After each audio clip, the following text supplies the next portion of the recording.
안녕하세요. 드라마의 진심인 남자 리뷰아재입니다. TVN 토일 드라마 지리산, 시그널의 김은희 작가와 도깨비의 이응복 연출이 만나 방영 전부터 대박을 예감했었는데요. 4회까지 진행된 상황에서 드라마를 되짚어봤을 때 허술한 CG와 중심 이야기 전개가 느린 탓이었는지 예상외로 시청률이 고전을 하고 있습니다.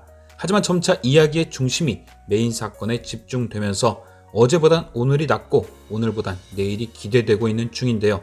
오늘 4회 드디어 범인의 모습이 어느 정도 드러났죠. 바로 감자폭탄맨 세욱인데요. 3회 마지막 살포시 등장한 얼굴 윤곽을 신나게 대조해서 알아낸 바로 그 윤지훈 배우였습니다. 역시나 예상대로 레인저도 아니었고 강현조가 아는 얼굴도 아니었죠. 오늘이 감자폭탄맨 세욱은 산에서 불법으로 뱀들을 잡아들이는 건강원 부부를 공격했고 결국 그중 남편이 목숨을 잃었습니다. 헌데 저는 이 과정에서 꽤 흥미로운 사실 하나를 발견했는데요. 바로 3회 등장했던 요코르트맨과 세욱을 하나로 연결짓긴 어울리지 않는다는 거였고 그 이유는 바로 범인의 루틴이 바뀌었다는 사실인데요. 3회 요코르트맨은 금리 할머니와 안일병을 공격 시 두 번 다 요코르트를 이용했죠. 그리고 현조의 환상을 통해 본 과거 자신의 부하를 잃은 기억에서도 요코르트가 범인의 시그니처였습니다. 하지만 4회 범인으로 등장한 세욱은 요코르트가 아닌 감자폭탄으로 사람들을 공격했는데요. 이는 연쇄적으로 사람들을 해치는 사람에겐 흔히 일어나는 현상이 아니죠. 결국 요코르트맨과 감자폭탄맨은 별개로 보는 것이 맞다고 생각됩니다. 그리고 또 하나 두 명의 연쇄 살땡마들에게 보이는 큰 차이점은 범행의 동기 혹은 목적인데요.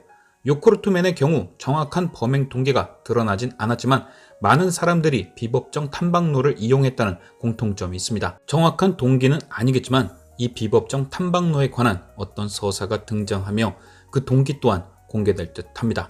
반면 감자폭탄맨 같은 경우는 사용하는 무기에서부터 동기를 확인할 수 있는데요.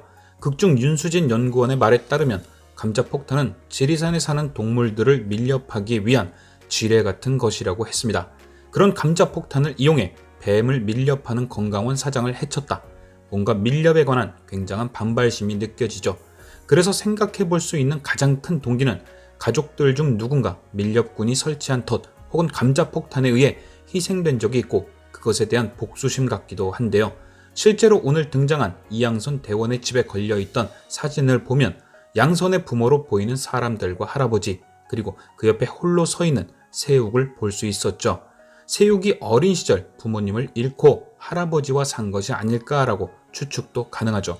또한 오늘 이양선 대원은 뭔가 생각난 것이 있다는 듯 지리산 속 어딘가를 찾아가 바라보는 장면이 있었는데요. 저는 왠지 이곳이 세욱의 부모님이 돌아가신 곳이 아닐까 예상해봅니다. 그리고 왠지 그곳이 저는 양봉장이 아닐까 생각되는데요. 그렇게 예상하는 가장 큰 이유는 바로 그의 핸드폰에 붙어있던 꿀벌이었습니다. 그냥 하나의 떡밥이 아닌 언급한 모든 떡밥을 연결하면 등장하는 하나의 시나리오. 꿀벌과 꿀을 좋아하는 지리산 곰, 그리고 그 곰을 잡는 감자폭탄. 세욱의 부모는 과거 지리산에서 양봉장을 운영했다. 양봉장은 벌을 이용해 꿀을 만드는 곳, 꿀이 있는 곳엔 곰이 있고 곰이 있는 곳엔 곰을 잡기 위한 밀렵꾼들이 있다. 결국 이 곰을 잡으려던 밀렵꾼들이 세욱의 양봉장 근처에 감자폭탄 혹은 덫을 놨고 그것에 의해 부모님들이 희생, 현재 세욱은 그런 행위에 대한 복수를 하고 있는 것이다. 고로 요코르트맨과 감자폭탄맨 세욱은 한 사람으로 볼 수 없다. 그리고 역시 아니나 다를까 5회 예고편을 통해 세욱을 제외한 누군가 또 있다는 뉘앙스가 공개됐죠. 그렇다면 이 뉘앙스는 자연스럽게 그럼 요코르트맨과 감자폭탄맨은 리뷰어자 말대로 다른 두 인물이고 그들이 서로 공조 중인 두 명의 범인이구나 생각하실 텐데요. 정답은 땡입니다. 아까도 말씀드렸듯이 두 사람의 결은 너무나도 다른데요. 제가 예상하는 문자 속 우리는 요코르트맨이 아닐 듯 합니다. 결국 사건 자체가 다른 사건이란 것이죠. 요코르트 사건 따로, 감자폭탄 사건 따로. 그렇다면 과연 세욱의 문자 속 우리는 누구일까요? 제가 예상하는 그 우리는 바로 윤수진 연구원일 듯 한데요. 세욱의 사연이 제가 예상한 사연이 맞다면 두 사람에게 가장 강하게 느껴지는 공통점은 바로 밀렵꾼들에 대한 강한 부정적 의식이죠.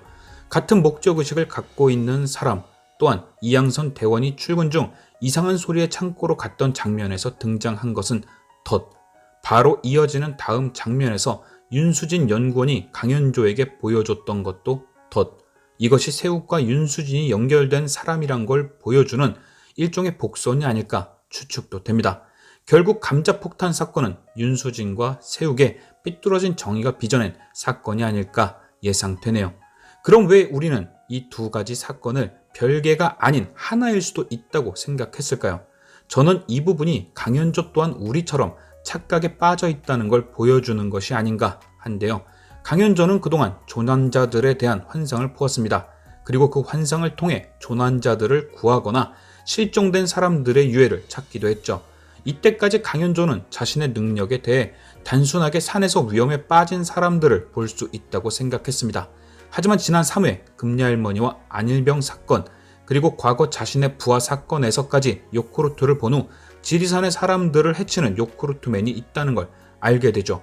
그리고 그는 요크루트맨을 쫓기 시작합니다. 이런 와중에 그는 이번 감자폭탄에 관한 환상을 또 본 것이죠. 결국 드라마를 보는 우리처럼 강현조도 이 환상이나 상황을 이어지는 동일선상에 놓고 본 것이 아닌가 합니다. 우리가 하나의 사건으로 본 것처럼 강현조도 그런 것이죠. 아마도 강현조는 이번 감자폭탄 사건을 처리 후 마치 요크루트 사건이 끝난 것처럼 느낄 수도 있을 겁니다. 하지만 또다시 요크루트 사건에 대한 환상이 보이기 시작하고 강현조가 한 번쯤은 혼란에 빠질 듯 하기도 한데요. 제가 생각하는 이런 장치가 필요했던 이유는 범인과 현조 사이의 밸런스를 맞추기 위함이 아닐까 합니다. 또 한 번 드라마 시그널을 생각하게 하는 부분이죠. 시그널 속 박혜영과 이재한의 능력은 솔직히 막강한 능력입니다. 박혜영은 이재한에게 미래의 정보를 줄 수 있었고 이재한은 박혜영에게 과거의 정보를 줄 수 있었으니까요. 하지만 두 사람은 어떤 범인이든 척척 잡아낼 수 있는 능력을 갖고도 굉장히 순탄치 않게 사건들을 해결했죠. 과거가 바뀌어 이재한이 위험에 빠지기도 하고 미래가 바뀌면서 차수연이 목숨을 잃기도 하고 결국 완벽한 능력은 없다. 어떻게든 밸런스는 맞춰지게 되는 거죠. 강현조의 능력 또한 막강합니다. 처음 조난자들을 봤을 때와 다르게 이제는 환상의 조각들을 요크루트맨에게 부합해 해석도 가능할 테고 그만큼 범인에겐 굉장히 불리한 상황이 되는 것이죠. 밸런스의 붕괴. 결국 시그널과 마찬가지로 강현조의 능력 또한 한 번쯤은 밸런스 조정이 필요하고 이번 감자폭탄 사건이 그 밸런스를 조정하는 사건이 될 듯한데요. 강현조가 감자폭탄맨을 요크루트맨으로 착각하는 동안 요크루트맨이 강현조의 능력을 눈치챌 수도 있는 상황이 벌어지지 않을까. 결국 그래서 사건 현장을 미리 볼 수 있음에도 설산에 올라가 다친 것이 요크루트맨이 판 함정에 빠져서이지 않을까 하는 망상 뇌피셜을 날려봅니다. 과연 감자폭탄과 요크루트는 어떤 연관성이 있을지 회를 거듭할수록 설악산의 인기가 올라가는 드라마 지리산. 리뷰어제는 또 다른 리뷰로 돌아오겠습니다.